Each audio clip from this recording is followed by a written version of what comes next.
With a laissez-faire attitude to money and a confirmed bachelor, Donatello was nonetheless the artist the Medici couldn't stop commissioning. Giorgio Vasari, the chronicler of Renaissance art, called him a most rare sculptor and marvellous statuary. His bronze David was the first freestanding nude since ancient Rome. Giorgio Vasari tells us that when Donatello was working on one of his prophet sculptures, he became so frustrated that he shouted, "Speak, damn you, speak!" This is Italy Beyond the Guidebook, and today it's all about Donatello. So in the last episode, we talked about Brunelleschi, and he and Donatello were close companions. They went to Rome together and they studied antique. How did that relationship help shape Donatello as an artist? Well, both men were extremely talented and competitive, traits that helped form their friendship.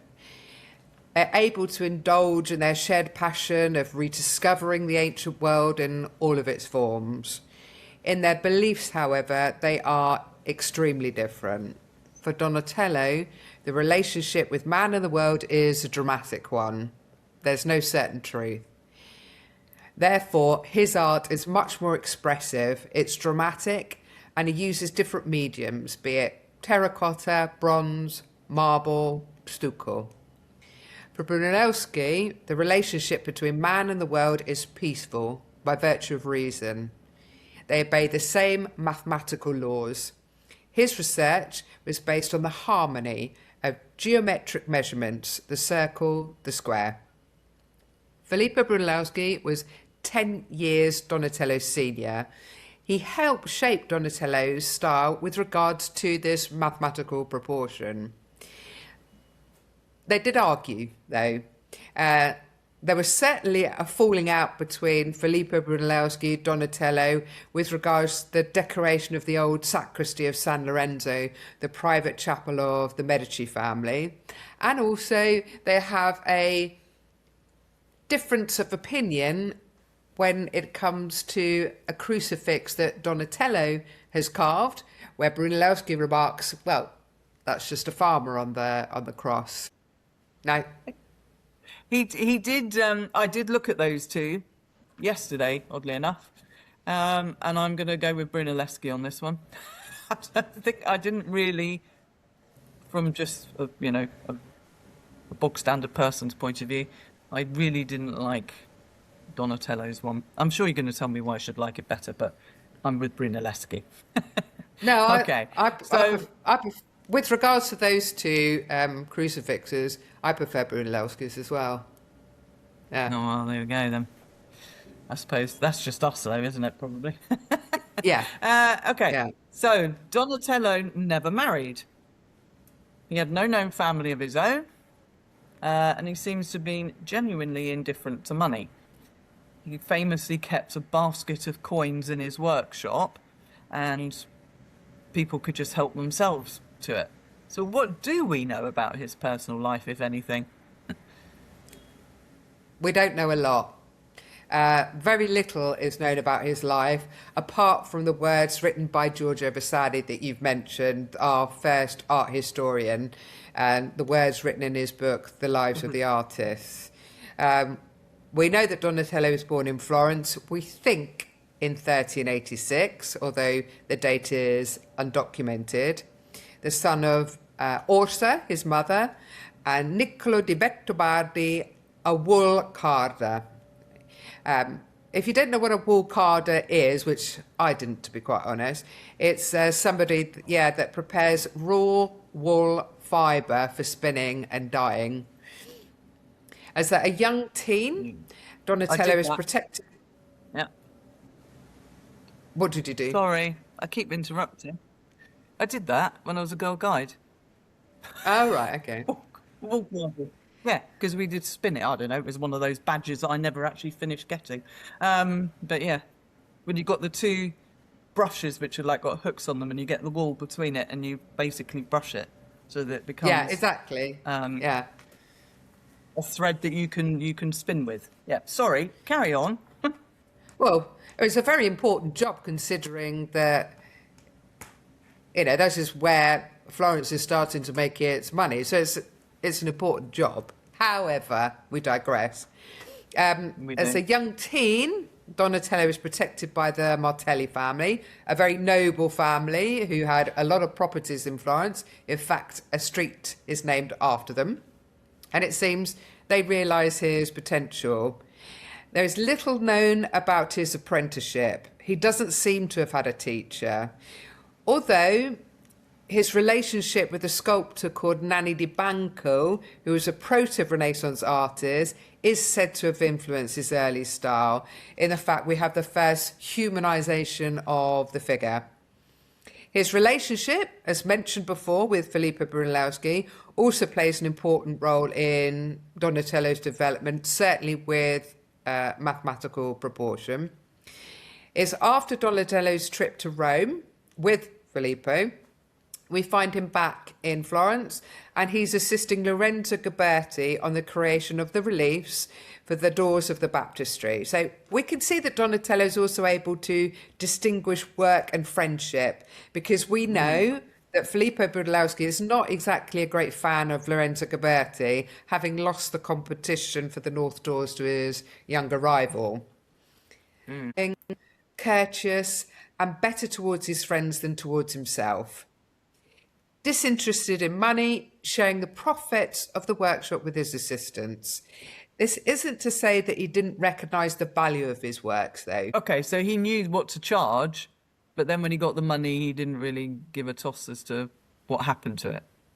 Yeah, he'd leave the bag of coins to the entrance of his workshop. His assistants can help himself. But if somebody didn't appreciate his work, didn't have to be in terms of monetary value, but I suppose that artistic value, he'd rather destroy the work than give it to the person. Wow. Okay. I suppose what you think of as an artist in a pure form, as in my art is the most important thing, the money is a secondary concern. Exactly. Yeah. Yeah. Okay. Now, before Donatello, sculpture was a little more, well, decorative. It was there to tell a story, but it wasn't necessarily about beauty itself. They were there just to be looked at.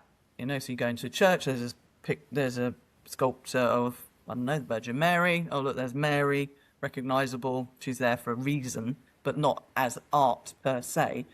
So how did he change that, Donatello? Well, Donatello's earliest works were commissioned to him by the Cathedral and the Guild Church of Orsanmichele.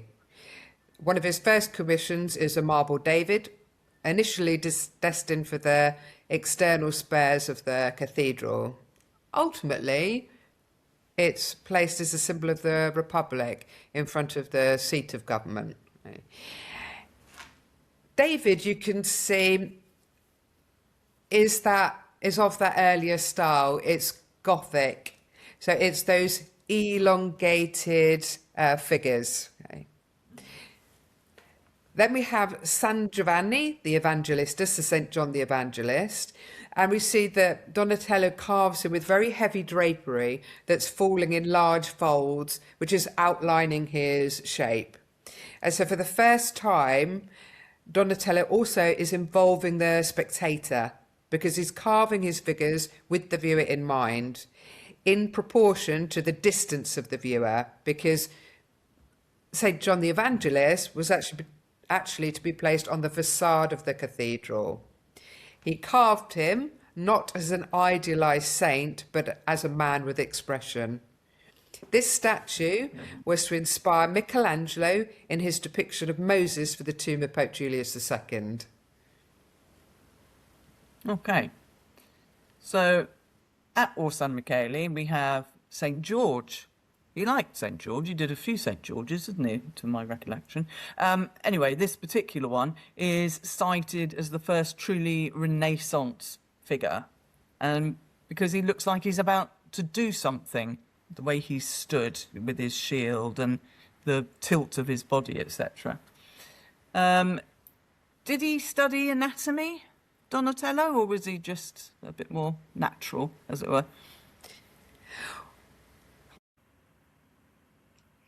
Well, we can imagine he did, because he was extremely talented with this in this regard, this aspect, but there is no documental evidence. What is innovative with regards to St. George, our first Renaissance hero, our Christian soldier who liberates his people, killing a dragon and saving a princess, is for the first time Donatello applies linear perspective in the marble predella. This low bas relief, an invention by Donatello, provides depth and is the first example of single point perspective in marble. It was in 1413 that Filippo Brunelleschi had conducted his experiment on linear perspective. In St. George, though, we see Donatello's study of ancient statuary, proportion, geometric form, and weight. We notice his hip is rotated to the front, creating this movement within quite a confined space, because there is actually a staircase running behind that particular niche. We see with St. George's face that furrowed brow as he's studying his opponent, ready for action, as you said. Michelangelo's David has a very similar facial expression. The success of St. George also meant more commissions for Donatello, which include the 5 statues for the bell tower.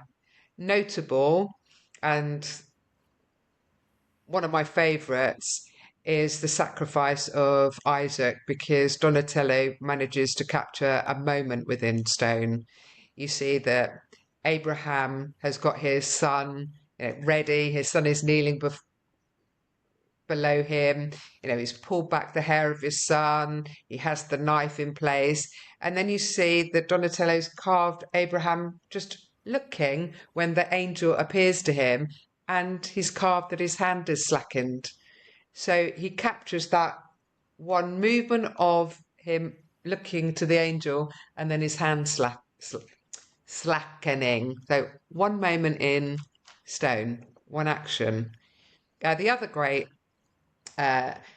statue that Donatello did is Zuccone, who's called the pumpkin head.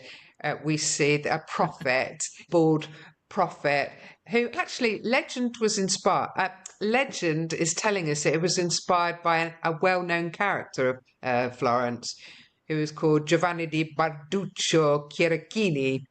And Donatello's carved this kind of wide-eyed, almost spiritual maniac with his mouth open, almost mad in this spiritual ecstasy, kind of chuntering to himself.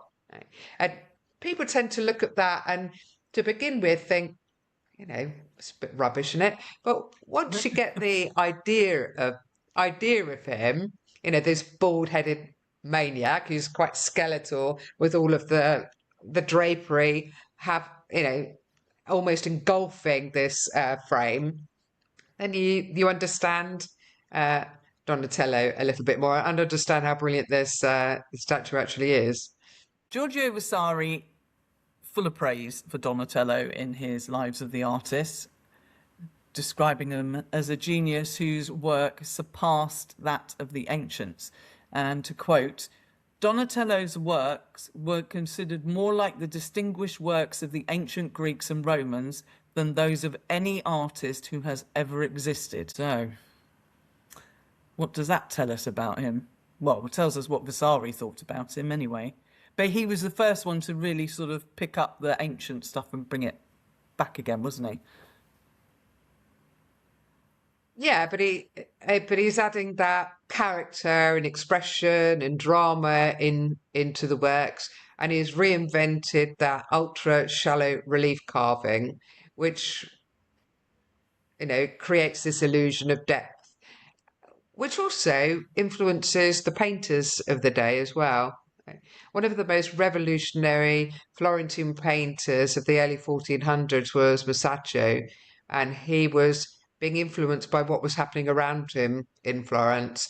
Filippo Brunelleschi with that perspective, and Donatello working and showing perspective and depth and atmosphere within his marble works as well.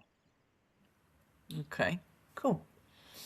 But he didn't, I mean, he's been to Rome, born in Florence, trundled off to Rome, came back, and then he went to Padua. So, and he Yeah, he spent did. 10 years He there. Yeah, he did go to Rome again, it's got to be said. But then you're right, he does go to Padua and he stays there for about 10 years. Yeah. And it was there that he produced the Gattamelata, which we tried to see when we were in Padua 2 years ago, but it was typically surrounded by scaffolding. But that was the first large scale equestrian bronze since antiquity. But so what pulled him north to Padua? Well, suppose in Florence, he'd really reached the peak. I mean, his works were everywhere. On the cathedral, the bell tower, the guild church, Orsanmichele, on the seat of government, Palazzo Vecchio. And maybe he was looking for a new challenge to dominate and influence the artistic scene elsewhere. And what better city than Padua with a university that was leading the study at the time on antiquity? But yeah, he stays there for 10 years. He establishes a workshop. So he's got a school of collaborators, apprentices, local artisans. While in Padua, though, he's working almost exclusively in bronze. Do we know why? Well, bronze is very hard to work with. Yeah. Oh, okay. Extremely hard to work with. It's definitely showing that you are an artist with talent. And in fact, the Gattamelata monument was the first bronze equestrian statue since the Romans. Now we've got to also remember that most of the bronze works in Rome had been melted down and used for other projects. Cannons. The equestrian statue of Marcus Aurelius was the exception. The Gattamelata monument was commissioned by the Serenissima of the Venetian Republic, and it was of Erasmo da Narni, the capital general of the captain general, I should say, of the Venetian Republic. This wasn't an imitation of the Roman Marcus Aurelius, though, because in Donatello's, he studies proportion, in particular the horse. You have lots of detail with regards to the saddle and also the expression of the captain. Donatello's bronze equestrian statue becomes the prototype of all following bronze equestrian statues. Okay. So he didn't just copy, he reinvented, and that became the template for all going forward from there. Cool. Yeah. So 10 years in Padua, and then he returns back, and Vasari, who has said how brilliant he is, now says that Florentines barely recognised his style when he got back. So what had changed, and did it get less attention than previously? Oh, Donatello returns to Florence because it seems he's unwell. And so he's going home to die in his birth city in Florence. Stylistically, you can see that he's coming towards the end of his life. Certainly when we look at his, I'd say the most fantastic work by Donatello is Mary Magdalene. He was a prolific artist who's worked with many materials, terracotta, marble, stucco, as we just said, bronze. With regards to the Mary Magdalene, he's working with wood. In fact, he carves Mary Magdalene from the trunk of a poplar tree that was already 30 years old. He carves her and paints her with natural colours. He adds a gilt effect, estuco, He only uses a nail in two places, one for the nose, one for her hair, where it comes down as if it's a belt. This is Mary Magdalene as you've never seen her before. Yeah, this is She's, she's gaunt, isn't she? Let's put that mildly. yeah, yeah, it's dramatic. I'd say the Mary Magdalene is almost, when you look at it today, it's almost contemporary work. That's how brilliant Donatello is. And Does look like she's been on the yeah, ascent. But well, exactly, because this is a brilliant thing with Donatello is that play also with how you feel when you look at his works. Was when you look at it, you think, wow, that's brutal, it's ugly. She's consumed by fasting and abstinence. Collarbones on show. Hardly any teeth left. Her cheekbones is all sallow here. But actually, what he's captured is the moment that she's been waiting for.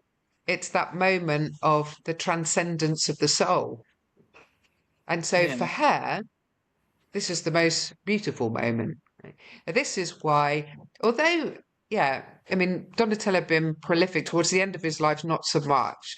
And but this is, one of his great works. Bearing in mind he's in his 70s at the time. So it was carved in 1450 and ultimately it was placed within the Baptist in Florence, only to be removed because there's a flood, a catastrophic flood in Florence in 1966. She really is haggard, and her hair sort of melds into the furs that she's wearing as her clothes. But yeah, it's the Penitent Magdalene, isn't it? So she's been doing her penance after Jesus has ascended.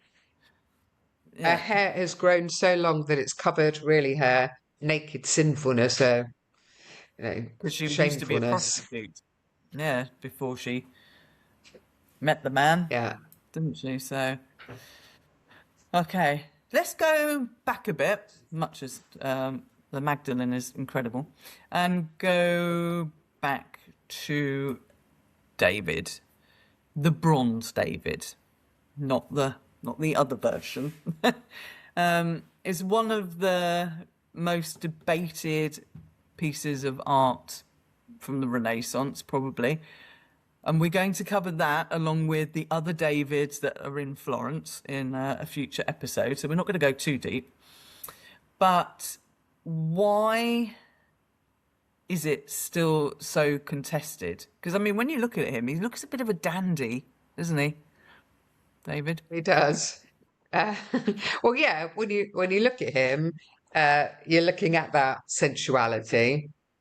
And also he's merging the civic and religious meaning of David. It's unique, though, never to be repeated. Donatello, throughout his career, had a very productive workshop, be it in Florence, be it in Padua, with students, assistants, collaborators.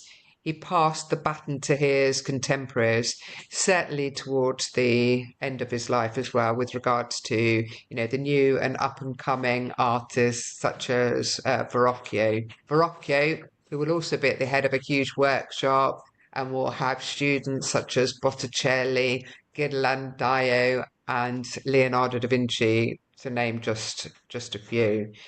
Donatello, though, will die and will have the honour of being buried in the San Lorenzo Church, which ultimately really becomes the parish church of the Medici family.